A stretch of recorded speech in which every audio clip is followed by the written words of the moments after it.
ಇನ್ನು ಯುದ್ಧದ ವಿಚಾರಕ್ಕೆ ಬರೋದಾದ್ರೆ ಮಧ್ಯಪ್ರಾಚ್ಯ ಯುದ್ಧ 14ನೇ ದಿನಕ್ಕೆ ಕಾಲಿಟ್ಟಿದ್ದು ಭೀಕರ ಸ್ವರೂಪವನ್ನ ಪಡೆದುಕೊಳ್ತಾ ಇದೆ. ಇರಾನ್ ಮೇಲೆ ಇಸ್ರೇಲ್ ಹಾಗೂ ಅಮೆರಿಕ ಸತತ ದಾಳಿಯನ್ನ ನಡೆಸ್ತಾ ಇದ್ದು, ಇತ್ತ ಇರಾನ್ ಕೂಡ ತಕ್ಕ ತಿರುಗೇಟನ್ನ ಕೊಡ್ತಾ ಇದೆ. ಈ ರಣರೋಚಕ ದಾಳಿಯಲ್ಲಿ ಇರಾನ್ ಹೊಸ ಸರ್ವೋಚ್ಚ ನಾಯಕ ಅಯತೊಲ್ಲಾ ಮುಸ್ತಫಾ ಖಮೇನಿ ಕಾಲು ಕಟ್ ಆಗಿದೆ ಅಂತ ಹೇಳಲಾಗ್ತಾ ಇದೆ. ಸೋಷಿಯಲ್ ಮೀಡಿಯಾದಲ್ಲಿ ಮುಸ್ತಫಾ ಗಾಯಗೊಂಡಿರುವಂತಹ ಒಂದಷ್ಟು ಫೋಟೋಗಳು ವೈರಲ್ ಆಗ್ತಾ ಇದೆ. ಈ ಬಗ್ಗೆ ಮುಸ್ತಫಾ ಖಮೇನಿ ಜೀವಂತವಾಗಿದ್ದಾರೆ, ಆದ್ರೆ ಗಂಭೀರವಾಗಿ ಗಾಯಗೊಂಡಿರಬಹುದು ಅಂತ ಟ್ರಂಪ್ ಹೇಳಿದ್ದಾರೆ. G7 ರಾಷ್ಟ್ರಗಳ ಸಭೆಯಲ್ಲಿ ಮಾತನಾಡಿದಂತ ಅವರು ಇರಾನ್ ಶರಣಾಗತಿಯಾಗಲಿದೆ ಅನ್ನುವಂತ ವಿಚಾರವನ್ನು ಕೂಡ ಹೇಳಿದ್ದಾರೆ.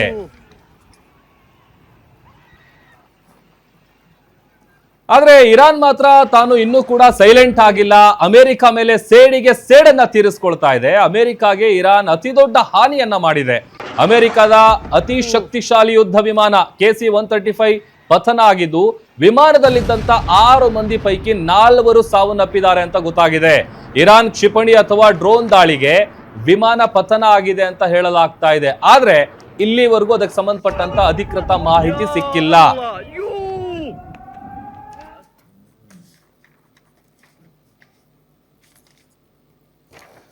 ಮೇಡಮ್, ಈಗ ನಿನ್ನೆ ಎಲ್ಲ ಇಸ್ರೇಲ್ನ ಪ್ರಧಾನಿ ಏನಿದ್ದಾರೆ ನೆತನ್ಯಾಹು ಅವರೇ ಇಲ್ಲ ಅಂತೇಳಿ ಒಂದಷ್ಟು ಸೋಷಿಯಲ್ ಮೀಡಿಯಾಗಳಲ್ಲಿ ಫೋಟೋಗಳೆಲ್ಲ ವೈರಲ್ ಆಗ್ತಾ ಇತ್ತು, ಆ ಥರದೊಂದು ಸುದ್ದಿ. ಬಟ್ ಈಗ ಮುಸ್ತಾಬಾನು ಅದೇ ತರ ಕಾಲ್ ಕಟ್ಟಾಗಿದೆ, ಇದು ನಿಜನಾ ಸುಳ್ಳ? ಅಲ್ಲ, ಈಗ ಈ ಸ್ವತಃ ಡೊನಾಲ್ಡ್ ಟ್ರಂಪ್ ಹೇಳಿದ್ದಾರೆ G7 ರಾಷ್ಟ್ರಗಳ ಸಭೆಯಲ್ಲಿ ಆದಷ್ಟು ಬೇಗ ಇರಾನ್ ಸರೆಂಡರ್ ಆಗುತ್ತೆ. ಆಮೇಲೆ ಮುಸ್ತಫಾ ಖಮೇನಿ ಈಗ ಕಾಲ್ ಕಟ್ಟಾಗಿದೆ ಆತನದ್ದು, ಆತ ಕೋಮಾದಲ್ಲಿದ್ದಾನೆ, ಆತನ ಹೊಟ್ಟೆಗೆ ಮತ್ತು ಲಿವರ್ಗೆ ಸಿಕ್ಕಾಪಟ್ಟೆ ಡ್ಯಾಮೇಜ್ ಆಗಿದೆ ಅಂತ. ಯಾವಾಗ ಇಸ್ರೇಲ್ ಮತ್ತು ಅಮೆರಿಕ 24 ಗಂಟೆಗಳ ಒಳಗಡೆ ಈ ಸರ್ವೋಚ್ಚ ನಾಯಕ ಅಯಾತುಲ್ಲಾ ಅಲಿ ಖಮೇನಿಯನ್ನ ಸಾಯಿಸ್ತೋ, ಅದೇ ಸಂದರ್ಭದಲ್ಲಿ ಅವನ ಹೆಂಡತಿ, ಅವನ ಇತರೆ ಮಕ್ಕಳು, ಅವರ ಸೊಸೆಯಂದರು ಮತ್ತು ಯಾರು ಮುಸ್ತಫಾ ಖಮೇನಿಯ ಹೆಂಡತಿ ಮತ್ತು ಆತನ ಮಕ್ಕಳು, ಸಹೋದರಿಯರು ಎಲ್ಲರೂ ಯಾವಾಗ ಸತ್ರಲ್ಲ ಆವಾಗ್ಲೇ ಖಮೇನಿಗೂ ಕೂಡ ಏಟು ಬಿದ್ದಿತ್ತು. ಆದ್ರೆ ಅದನ್ನ ಮುಚ್ಚಿಡಲಾಗಿತ್ತು. ಯಾಕೆ ಅಂದ್ರೆ ಇರಾನ್ ತನ್ನ ಅಂತಃಶಕ್ತಿಯನ್ನ ಕಳೆದುಕೊಳ್ಳುತ್ತೆ ಅನ್ನೋ ಕಾರಣಕ್ಕೆ ಅದನ್ನ ಮುಚ್ಚಿಡಲಾಗಿತ್ತು. ಮತ್ತು ಆತನಿಗೆ ಬಂಕರ್ ನಲ್ಲೇ ಹಾಸ್ಪಿಟಲ್ ವ್ಯವಸ್ಥೆ ಮಾಡಿ ಅಂಡರ್ ಗ್ರೌಂಡ್ ಅಲ್ಲಿ ಆತನಿಗೆ ಚಿಕಿತ್ಸೆಯನ್ನ ಕೊಡಲಾಗ್ತಾ ಇತ್ತು. ಮತ್ತು ಇರಾನ್ ನಲ್ಲಿ ಸರ್ವೋಚ್ಚ ನಾಯಕನ ಸ್ಥಾನವನ್ನ ಕ್ಲೇಮ್ ಮಾಡಕ್ಕೆ ಅಥವಾ ಕುಳಿತುಕೊಳ್ಳಕ್ಕೆ ಯಾರು ರೆಡಿ ಇರ್ಲಿಲ್ಲ. ಸೊ ಒಳ್ಳೆ ಚಾಯ್ಸ್ ಖಮೇನಿಯ ಮಗ ಮುಸ್ತಫಾ. ಹಾಗಾಗಿ ಮುಸ್ತಫಾನನ್ನೇ ಸರ್ವೋಚ್ಚ ನಾಯಕನನ್ನಾಗಿ ಮಾಡಿಕೊಳ್ಳಲಾಯಿತು, ಅದನ್ನೇ ಜಗತ್ತಿಗೆ ಸಾರಲಾಯಿತು. ಆದ್ರೆ ಮುಸ್ತಫಾ ಮಾತ್ರ ಈಗ ಯಾವುದೇ ಕಮಾಂಡ್ ಕೊಡುವಂತಹ ಅಥವಾ IRGCಯನ್ನ ಮುನ್ನಡೆಸುವಂತಹ ಅಥವಾ ಇರಾನ್ನನ್ನೇ ತನ್ನ ವಿಶ್ವಾಸಕ್ಕೆ ತೆಗೆದುಕೊಳ್ಳುವಂತ ಸ್ಥಿತಿಯಲ್ಲಿಲ್ಲ. ಯಾಕೆ ಅಂದ್ರೆ ಆತ ಕೋಮಾದಲ್ಲಿದ್ದಾನೆ ಅನ್ನೋದು ಈಗ ಬರ್ತಾ ಇರುವಂತಹ ಮಾಹಿತಿ. ಆದ್ರೆ ಈ ಮಾಹಿತಿ ಎಷ್ಟರ ಮಟ್ಟಿಗೆ ಸರಿ ಮತ್ತು ಎಷ್ಟರ ಮಟ್ಟಿಗೆ ತಪ್ಪು, ಮತ್ತು ಟ್ರಂಪ್ ಹೇಳ್ತಾ ಇರುವಂತಹ ಮಾತುಗಳಲ್ಲಿ ನಿಜಕ್ಕೂ ಕೂಡ ಬೆಲೆ ಇದೆಯಾ? ಟ್ರಂಪ್ ಹೇಳುವಂತಹ ಪ್ರತಿಯೊಂದು ಮಾತಲ್ಲೂ ಕೂಡ ಮರುದಿನನೇ ಒಂದ್ ಟ್ವಿಸ್ಟ್ ಇರುತ್ತೆ, ಮರುದಿನನೇ ಉಲ್ಟಾ ಹೊಡೆದಿರ್ತಾರೆ. ಆಮೇಲೆ ಈ ರೀತಿಯಾದಂತಹ ಯುದ್ಧದ ಸಂದರ್ಭದಲ್ಲಿ ಈ ತರ ಕೆಲವೊಂದು ಊಹಾಪೋಹದ ಸುದ್ದಿಗಳನ್ನ ಹರಿಬಿಡೋದು ಒಂದು ಸ್ಟ್ರಾಟಜಿ. ಯಾಕೆ ಅಂತಂದ್ರೆ ಈಗ ಮುಸ್ತಫಾ ಇಲ್ಲ ಕೋಮಾದಲ್ಲಿ ಇದ್ದಾನೆ ಅಂದ ತಕ್ಷಣ ಎಲ್ಲರೂ ಒಂಥರ ಸರೆಂಡರ್ ಮೂಡ್ಗೆ ಬಂದ್ಬಿಡ್ತಾರೆ. ಅಯ್ಯೋ, ನಮ್ಮನ್ನ ಲೀಡ್ ಮಾಡೋರೇ ಇಲ್ವಲ್ಲ, ನಮ್ಮ ಡಿಸಿಷನ್ ತೆಗೆದುಕೊಳ್ಳೋರೇ ಇಲ್ವಲ್ಲ ಅಂತ.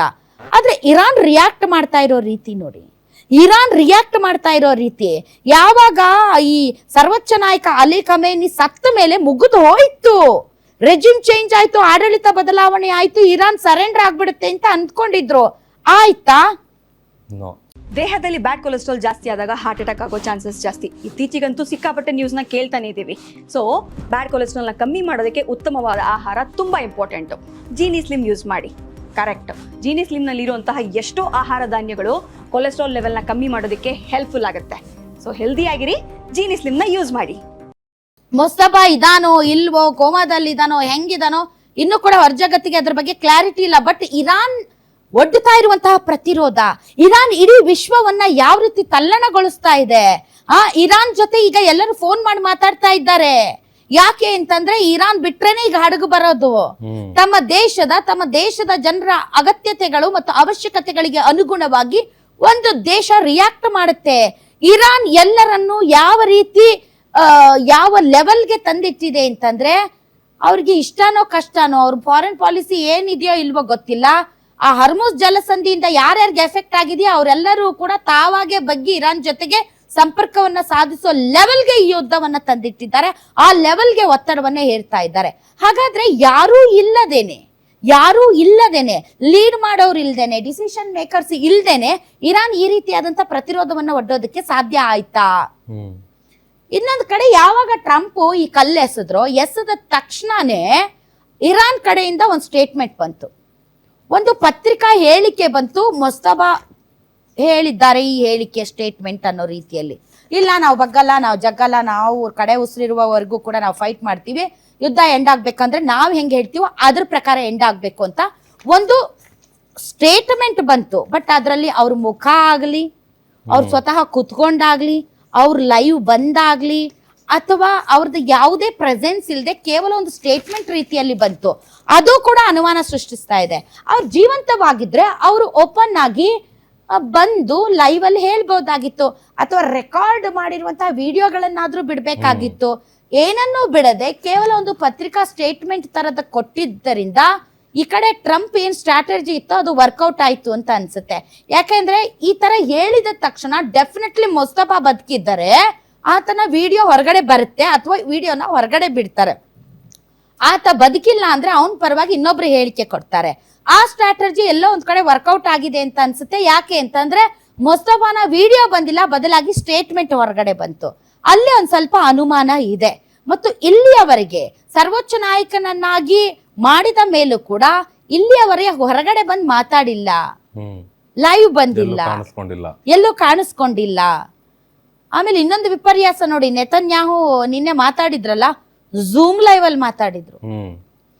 ಇರಾನ್ನ ಇಡೀ ಸೈಬರ್ ಸೆಕ್ಯೂರಿಟಿಯನ್ನೇ ಬ್ರೇಕ್ ಮಾಡಿ ವೈರಸ್ಗಳನ್ನ ಬಿಟ್ಟು ಹ್ಯಾಕ್ ಮಾಡಿದಂತಹ ಪ್ರಬಲ ದೇಶ ಝೂಮ್ ಲೈವ್ ಅಲ್ಲಿ ಬಂದು ಜನರನ್ನ ಉದ್ದೇಶಿಸಿ ನೆತನ್ಯಾಹು ಮಾತಾಡಿದ್ರು.